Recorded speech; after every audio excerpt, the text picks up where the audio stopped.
தமிழ்நாட்டின் பல சிறிய மாவட்டங்களை விட பரப்பளவிலும் வருவாயிலும் இயற்கை வளத்திலும் பொள்ளாச்சி பகுதி பெரிதாக உள்ளது.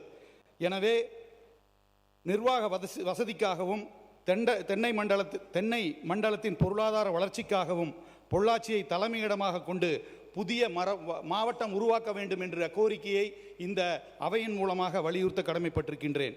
பொள்ளாச்சியும் அதை சுற்றி இருக்கக்கூடிய நூற்றுக்கணக்கான கிராமங்கள், உடுமலை, வால்பாறை மலைப்பகுதி ஆகிய பகுதிகளில் உள்ள மக்கள், ஏழை விவசாயிகளும் மருத்துவம் உள்ளிட்ட தங்களின் நியாயமான உரிமைக்காக 50 முதல் 100 கிலோமீட்டர் தொலைவில் உள்ள கோவைக்கு செல்வதை தவிர்க்க பொள்ளாச்சி, ஆனமலை, வால்பாறை மற்றும் கிணத்துக்கடவு வட்டங்களை உள்ளடக்கி பொள்ளாச்சி மாவட்டம் உருவாக்கப்பட வேண்டும் என்ற கோரிக்கையோடு கொங்கு மண்டலத்தில் இருக்கக்கூடிய அனைத்து பகுதிகளுக்குமான இன்னொரு கோரிக்கை, கோபியையும் ஆத்தூரையும் தலைமையிடமாக கொண்டு மாவட்டங்கள் உருவாக்கப்பட வேண்டும் என்ற கோரிக்கையை வைக்க கடமைப்பட்டிருக்கின்றேன். கொங்கு மண்டலத்தின் பாசனம் மற்றும் குடிநீர் ஆதாரமான பரம்பிக்குளம் ஆழியாறு பாசன திட்டத்தை பற்றி கொஞ்சம் விரிவாக பேசுவதற்கு எனக்கு ஒரு அனுமதியை நீங்கள் கொடுக்க வேண்டும். ஏனென்று சொன்னால் பலரும் வியக்கத்தக்க வண்ணமான அந்த திட்டத்தை இன்னும் பல பேர் புரிந்து கொள்ளாததுதான் நமக்கு ஆச்சரியம் அளிக்கின்றது. ஏனென்று சொன்னால் இன்று பொள்ளாச்சி பகுதி பசுமையின் முகவரியாகவும் விவசாயத்தில் செழித்து வழங்கும் தென்னை மண்டலமாகவும் உலகளாவிய அளவில் திகழ்கின்றது என்றால் அதற்கு இயற்கை தந்த கொடை ஒரு புறம் இருந்தாலும் இன்னொரு முக்கியமான காரணம் அப்பகுதி விவசாயிகளாலும் பொதுமக்களாலும் தெய்வத்திற்கு நிகராக போற்றப்படும் பரம்பிக்குளம் ஆழியாறு பாசன திட்டமே இன்னொரு காரணமாகும். பொள்ளாச்சி மட்டுமல்ல, கொங்கு மண்டலத்தில் உள்ள 10 சட்டமன்ற தொகுதிகளில் பாசன நீர் தேவையையும் லட்சக்கணக்கான மக்களின் குடிநீர் தேவையையும் நிறைவு செய்வது இந்த மண்ணிற்கு வாழ்வாதாரம் அளித்துக் கொண்டிருக்கக்கூடியது பரம்பிக்குளம் ஆழியாறு பாசன திட்டம். மாண்புமிகு பேரவைத் தலைவர் அவர்களே, அரபிக்கடலில் வீணாக பாய்ந்த தண்ணீரை கொங்கு மண்ணின் தாகம் தீர்க்க கிழக்கு நோக்கி திருப்பி வரலாற்று சிறப்புமிக்க பரம்பிக்குளம் ஆழியாறு பாசன திட்டத்திற்கு உயிர் கொடுத்து பொள்ளாச்சியின் பசுமையின் முகவரியாக மாற்றி அன்றைய சென்னை மாகாணத்தின் முதலமைச்சரான தென்னாட்டு காந்தி பெருந்தலைவர் காமராஜர் அவர்களை முதற்கண் வணங்குகின்றேன். இத்திட்டம் சாத்தியமாக தோள் கொடுத்து பொள்ளாச்சி மண்ணில் பிறந்து இந்திய நாட்டின் நிதி மற்றும் பாதுகாப்புத்துறை அமைச்சராக பொறுப்பேற்று தேசத்தின் பசுமை புரட்சிக்கு வித்திட்ட தலைமை சிற்பியாக திகழ்ந்து இந்தியாவில் உயரிய பாரத் ரத்னா விருது பெற்ற பெருமை சேர்த்த ஐயா சி. சுப்பிரமணியம் அவர்களையும் அன்றைய பொள்ளாச்சி சட்டமன்ற உறுப்பினராக இந்த அவையில் நின்று மலைகளை குடைந்தாவது கொங்கு மண்ணுக்கு தண்ணீர் கொண்டு வர வேண்டும் என்று ஓங்கி ஒலித்த குரலால் இன்று பொள்ளாச்சியின் தென்னந்தோப்புகளாகவும் லட்சக்கணக்கான மக்களின் தாகம் தீர்க்கும் குடிநீராகவும் விளைந்து நிற்க காரணமான தனது பொறியியல் அறிவாலும் தொலைநோக்கு பார்வையாலும் பொள்ளாச்சியின் பசுமைக்கு வித்திட்ட சான்றோர் அருட்செல்வர் டாக்டர் நா. மகாலிங்கம் ஐயா அவர்களையும் வணங்குகின்றேன். 1952ஆம் ஆண்டின் சென்னை மாநில சட்டமன்ற உறுப்பினராகவும் மெட்ராஸ் மாகாண மேலவையின் துணைத் தலைவராகவும் பொறுப்பு வகித்து பொள்ளாச்சி வேட்டைக்காரன் புதூர் மண்ணில் விவசாயிகளின் குரலாக சட்டமன்றத்திலும் மக்கள் மன்றத்திலும் PAP திட்டத்திற்காக முதலில் வித்திட்ட V.K. பழனிசாமி கவுண்டர் அவர்களையும் இந்த வரலாற்று சிறப்புமிக்க மாமன்றத்தில் நெஞ்சார நினைவு கூர்ந்து வணங்குகின்றேன்.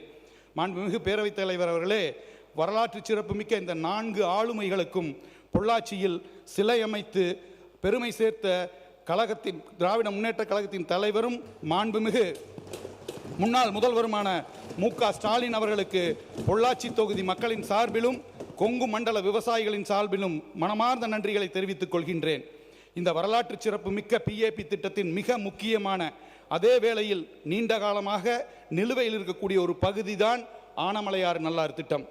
ஆனமலையாறு நல்லாறு திட்டத்தை நிறைவேற்றுவோம் என்று கூறிய முதல்வர் அவர்களுக்கும் இந்த அவைக்கு ஆளும் கட்சிக்கும் இந்த நேரத்தில் நன்றிகளை சொல்லிக்கொண்டு, ஆனமலையாறு நல்லாறு திட்டத்தை பொறுத்தவரை கோவை, திருப்பூர் மாவட்டங்களில் விவசாயம் மற்றும் குடிநீர் தேவைகளுக்கு மிக முக்கியமான ஒரு மேலாண்மை திட்டம்தான் ஆனமலையாறு நல்லாறு திட்டம். அப்படி இருக்கக்கூடிய அந்த திட்டத்தை நிறைவேற்றினால் அப்பகுதியில் பல லட்சம் ஏக்கர் பாசனம் பெறுவதோடு குடிநீர் தேவையும் நிறைவேற்றப்படும் என்பதை தெரிவித்துக் கொள்கின்றேன். ஆனமலையாரை பொறுத்தவரை 1958ஆம் ஆண்டில் பரம்பிக்குளம் ஆழியார் ஒப்பந்தப்படி ஆனமலை ஆற்றின் குறுக்கே அணை கட்டி அதில் கிடைக்கும் நீரில் ஆண்டுதோறும் 2.5 TMC தண்ணீரை தமிழகத்திற்கு திருப்பி வரக்கூடிய உடன்பாடுதான் ஆனமலையார் திட்டம்.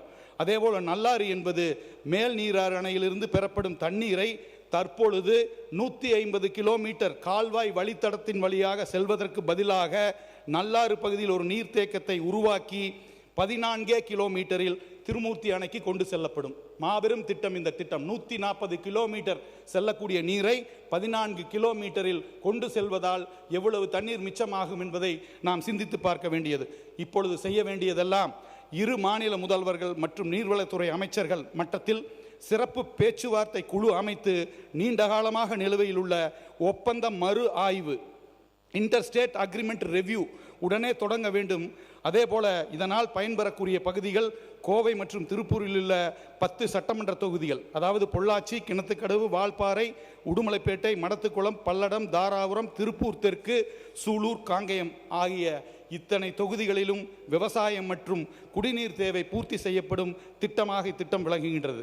அடுத்தது PAP பாசன திட்டத்தில் பிரதான கால்வாய் மற்றும் கிளை கால்வாய்களை சீரமைப்பதற்காக ஒதுக்கீடு செய்யப்பட்ட நிதியான 4500 கோடி ரூபாயை உடனடியாக ஒதுக்கீடு செய்து பணிகளை தொடங்க அரசு வலியுறுத்த வேண்டும் என்பதையும் கேட்டுக்கொள்கின்றோம். அடுத்ததாக கால்வாய்களை தூர்வாருவதற்கென்று ஆண்டுதோறும் அரசு சென்ற ஆண்டு 10 கோடி ரூபாயை திராவிட முன்னேற்ற கழக அரசு ஒதுக்கி அதனால் அந்த கால்வாய்கள் தூர்வாரப்பட்டன. இப்பொழுது அதற்கான எஸ்டிமேட் கொடுக்கப்பட்டு 14.98 கோடி ரூபாயில் அந்த திட்டத்திற்கான எஸ்டிமேட் கொடுக்கப்பட்டிருக்கின்றது. அதை உடனடியாக செய்து கொடுத்தால் மட்டும்தான் மழை இல்லாத காரணத்தால் உயிர் தண்ணீர், அதாவது எப்பொழுதும் விடுவதை போல தண்ணீர் விட முடியாத ஒரு சூழ்நிலை இருக்கின்றது. லைஃப் சேவிங் இரிகேஷன் என்று சொல்லக்கூடிய உயிர் தண்ணீரை விட வேண்டும் என்று சொன்னால் அந்த தண்ணீர் முழுவதுமாக விவசாய நிலங்களை சென்று அடைய வேண்டும் என்று சொன்னால் அந்த வாய்க்கால்களை தூர்வார வேண்டும். அதற்கான எஸ்டிமேட் 14.98 கோடியில் கொடுக்கப்பட்டிருக்கின்றது. அரசு உடனடியாக அதை கொடுத்து அந்த விவசாயிகளை காப்பாற்ற வேண்டும் என்று இந்த நேரத்தில் கேட்டுக்கொள்கின்றேன். கொங்கு மண்டலம் விவசாயிகள் அதிகமாக வாழக்கூடிய பகுதி. விவசாயிகளை சார்ந்த சில கோரிக்கைகளை இந்த மன்றத்தின் முன் வாயிலாக முன்வைக்க கடமைப்பட்டிருக்கின்றேன். முதலாவதாக இலவச மின்சாரம். பணம் கட்டி காத்திருப்பவர்களுக்கு, விவசாயிகளுக்கு அந்த மின்சார இணைப்பு கொடுக்க வேண்டும்.